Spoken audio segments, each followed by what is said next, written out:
প্রিয় ষষ্ঠ শ্রেণীর শিক্ষার্থীরা, শুভেচ্ছা নিও। আজকে আমি তোমাদের বিজ্ঞান বিষয়ের নতুন বই থেকে ষষ্ঠ অধ্যায় সংবেদী অঙ্গ এর সৃজনশীল প্রশ্ন একের সমাধান করে দেব। প্রথমে তোমাদের বলবো, যারা আমার চ্যানেলটি সাবস্ক্রাইব করো নাই তারা আমার চ্যানেলটি সাবস্ক্রাইব করবে এবং আমার সাথে থাকবে। তাহলে চলো আমরা ক্লাস শুরু করি। বিজ্ঞান ষষ্ঠ অধ্যায়, পৃষ্ঠা নং 49, সৃজনশীল প্রশ্ন 1। নিচের উদ্দীপকের আলোকে প্রশ্নগুলোর উত্তর দাও। এখানে উদ্দীপকে দেখো দুইটি চিত্র দেওয়া আছে, একটি জিহ্বার আর একটি হলো চোখের। প্রথম প্রশ্ন, স্ক্লেরা কাকে বলে? দ্বিতীয় প্রশ্ন, শিশুদের জিহ্বা পরিষ্কার করা উচিত কেন? ব্যাখ্যা করো। তৃতীয় প্রশ্ন, পি আমাদের কি করতে সাহায্য করে? ব্যাখ্যা করো। এবং সর্বশেষ প্রশ্ন, কিউ এর এম ও এন অংশের ক্ষতিগ্রস্ততার সম্ভাব্য ফলাফল বিশ্লেষণ করো। তাহলে চলো এখন আমরা এর সমাধান দেখে নিই।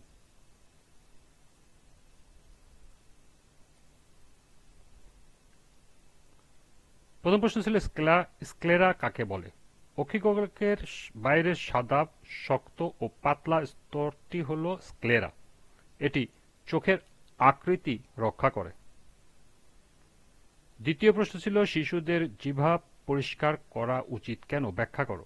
শিশুদের নিয়মিত জিহ্বা পরিষ্কার করা উচিত কারণ জিহ্বার উপর অনেক সময় খাবারের ছোট ছোট কণা এবং জীবাণু জমে থাকে। এগুলো পরিষ্কার না করলে মুখে দুর্গন্ধ হতে পারে এবং বিভিন্ন ধরনের মুখের রোগও হতে পারে। শিশুদের জিহ্বা নিয়মিত পরিষ্কার না করলে জিহ্বার উপর দইয়ের মতো দেখতে ছোট ছোট দাগ দেখা যায়। এটা এক প্রকার ছত্রাকের সংক্রামক থেকে হয়। আবার অনেক রোগের কারণে জিহ্বার উপর সাদা বা হলদে পর্দা পড়ে। জিহ্বা পরিষ্কার করলে মুখ পরিষ্কার থাকে, শ্বাসে দুর্গন্ধ কমে, খাবারের স্বাদ ভালোভাবে বোঝা যায় এবং মুখের স্বাস্থ্য ভালো থাকে। তৃতীয় প্রশ্ন ছিল, পি আমাদের কি করতে সাহায্য করে? ব্যাখ্যা করো। উদ্দীপকের চোখের পি চিত্রটি হল জিহ্বা। জিহ্বা আমাদের শরীরের একটি গুরুত্বপূর্ণ অঙ্গ। মুখগহ্বরে অবস্থিত লম্বা পেশিবহুল অঙ্গটি হল জিহ্বা। জিহ্বার বিভিন্ন গুরুত্বপূর্ণ কাজে আমাদেরকে সাহায্য করে। জিহ্বা আমাদের খাবারের স্বাদ বুঝতে সাহায্য করে। জিহ্বার উপর ছোট ছোট স্বাদগ্রাহী কোষ থাকে। এগুলোর মাধ্যমে আমরা টক, মিষ্টি, টক, নোনতা ও তিতা স্বাদ আলাদা করে বুঝতে পারি। জিহ্বা আমাদের খাবার চিবাতে ও গিলতে সাহায্য করে।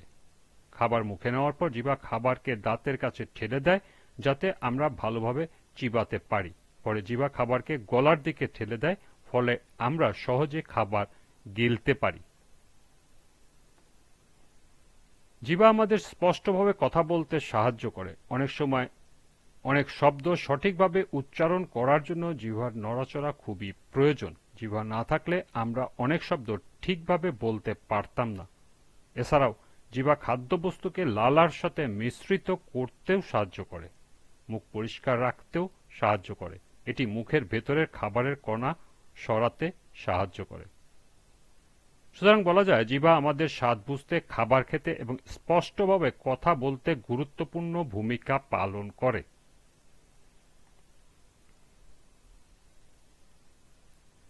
সর্বশেষ প্রশ্ন ছিল, কিউ এর এম ও এন অংশের ক্ষতিগ্রস্ততার সম্ভাব্য ফলাফল বিশ্লেষণ করো।